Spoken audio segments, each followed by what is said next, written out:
A single dad gave blood to save the CEO's daughter.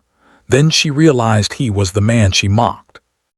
The rain hammered the hospital windows like a warning, as if the night itself knew that lives were about to change forever. Inside the emergency ward, alarms flashed red, nurses rushed in frantic rhythm, and the CEO's daughter, barely breathing, lay pale beneath the harsh surgical lights. She needed blood immediately, a rare match, almost impossible to find in time. The doctors were already preparing for the worst when a man stepped forward, soaked in rainwater, trembling yet determined. He whispered, "Test my blood." And in that moment the impossible happened. He was the match, the only match. No one in the room knew yet that this man, this struggling single dad with tired eyes and a broken past, was the same person the CEO's daughter had insulted just days earlier. No one knew she had mocked him for being just a mechanic, unaware that tonight he was the reason she might live. If you believe in kindness, humanity, and second chances, please like, comment, share, and subscribe to KHstories right now. Your support helps these stories reach more hearts. The night felt heavier than the storm outside, and as doctors hurried the man toward the donation room, he felt every step echo in his bones. His name was Ayan, a 32-year-old widowed father who lived a simple, quiet life repairing cars in a small garage at the edge of the city. His hands were always stained with grease, his shirt worn from years of work, and his eyes carried the exhaustion of someone who had spent far too long surviving instead of living. Earlier that week, he had been called to service the luxury car of the city's most influential CEO, Mr. Harrington. That day, he met the CEO's daughter, Elia, a woman raised in privilege, known for her elegance but also her sharp, careless tongue. When Ayan accidentally brushed against her designer coat while opening the car door, she flinched as if he carried dirt, muttering under her breath about people who didn't belong near her. Ayan heard it, smiled sadly, and said nothing. His life had taught him that pride and arrogance usually came from people who had never known loss. Now, fate had placed him here, saving the very girl who had belittled him without knowing his story.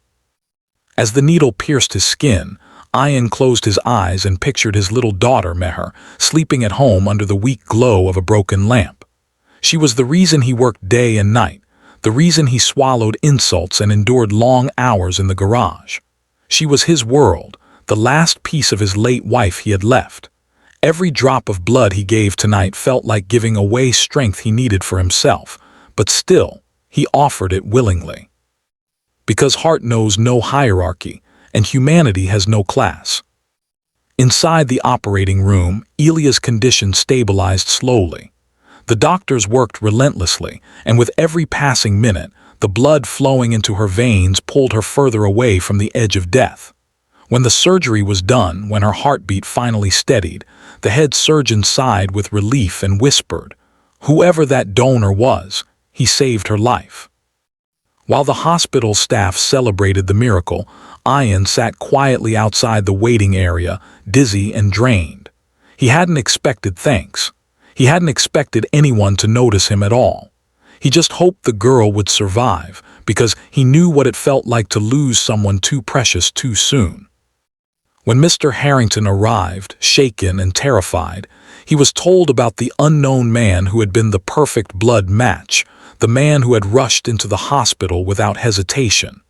He demanded to meet him, but by the time he reached the waiting lounge, Ayan was already leaving. He had to get home. Meher needed him. The following morning, as sunlight spilled weakly into Elia's recovery room, she woke with a heavy head and a burning question.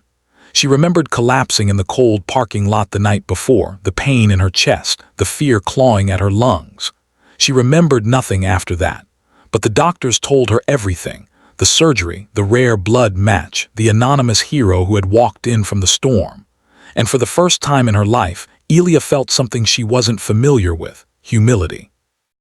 Days later, after relentless searching, Mr. Harrington discovered the identity of the donor. He was shocked to learn that the man was a local mechanic, a widowed father with no connection to their world of luxury.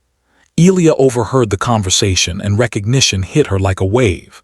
She remembered the mechanic she had mocked. She remembered the hurt in his eyes. And now, That very man had given his blood, his life, to save hers. The realization broke something inside her: guilt, shame, gratitude tangled with regret. She couldn't breathe until she knew more about him. She insisted on visiting him herself. Ayan was in his garage when she arrived, wearing simple clothes instead of her usual glamorous attire. Her heartbeat thundered as she approached him, watching him gently wipe his hands on a piece of cloth before picking up a wrench. The smell of oil, the sound of tools, the sight of his tired yet patient expression, everything felt different to her now. This wasn't a stranger anymore. This was the man who had given her a second life. She wanted to apologize, to thank him, to say something meaningful, but the words tangled on her tongue. Meanwhile, Ayan looked at her with surprise, unsure why the CEO's daughter was standing in his dusty garage. He didn't hold grudges. He didn't ask for credit. He didn't expect anything from her, not an apology, not gratitude, nothing. That was who he was. As she spoke haltingly, expressing her remorse and gratefulness, he simply nodded. He told her that life had taught him to help without expecting anything in return. His humility, sincerity, and kindness struck her deeper than any lecture ever could. She left the garage that day with a heart changed forever. But life wasn't done weaving them together. Over the next weeks, Elia began visiting more often, not out of pity but out of genuine admiration. She learned about Ayan's struggles, how he worked long hours for his daughter, how he carried